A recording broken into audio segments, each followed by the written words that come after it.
Pour un monde meilleur, on chante nos rêves. Avec le projet ACID, on crée notre symphonie.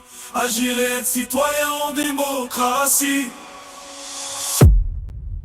Et qu'on sent même pas bien finalement au travail, donc en fait finalement c'est vraiment comme si on dit voilà, débrouillez-vous, c'est vraiment le débrouillez-vous qu'on a l'impression d'entendre chaque matin dès qu'on se réveille. Pour le coup c'est vraiment ça, et c'est pour ça que la génération, quand vous voyez, on est beaucoup, parce que beaucoup sont partis, certains ça c'est des solutions, et la plupart il y en a très peu qui vont dire monsieur, moi je suis arrivé aujourd'hui. L'attribution des aides, bourses, allocations sont adaptées aux besoins des jeunes.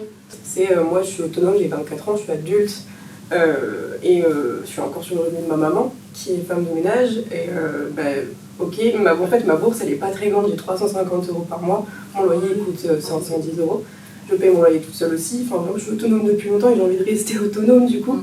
Et du coup c'est difficile en fait d'assumer le travail, moi je suis barmaid du coup donc je travaille la nuit et pareil le sommeil. Donc le lendemain, enfin vraiment la semaine d'après elle est de pire en pire, et donc là je vais arrêter mon travail. Mais j'ai pas assez de... Enfin, ok, mon loyer, du coup, j'ai APL, donc mon loyer, c'est bon. Après, il me reste 100 €, donc après, je paye la wifi, je paye mon téléphone, je toutes les factures, et j'ai plus rien. Donc c'est un problème, c'est pas suffisant. En fait, le calcul des bourses n'est pas adapté, du coup, aux besoins en soi. C'est vraiment ça. Et pour moi, ça arrive tôt. Ça n'est pas adapté aux besoins.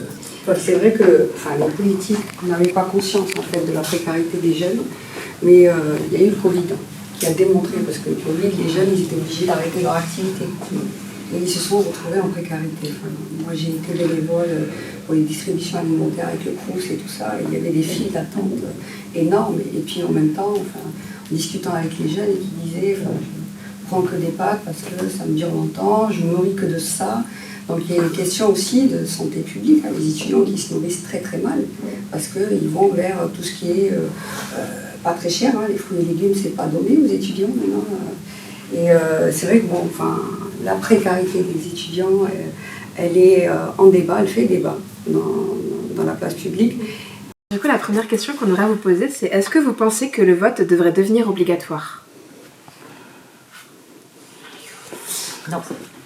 Non, je pense que autant le vote est primordial et nécessaire, c'est une discussion que j'ai eue avec les deux groupes précédents. Je pense qu'il faut que les jeunes aillent voter, parce que la politique, c'est majeur pour vous, et on a pris des exemples très concrets tout à l'heure. Donc il faut que les jeunes aillent voter, mais il faut plutôt que la société donne les moyens et donne l'envie aux jeunes d'être des citoyens à part entière, et que vous vous donniez aussi les moyens. Pour un monde meilleur, on chante nos rêves. Avec le projet ACID, on crée notre symphonie. Agir et être citoyen en démocratie.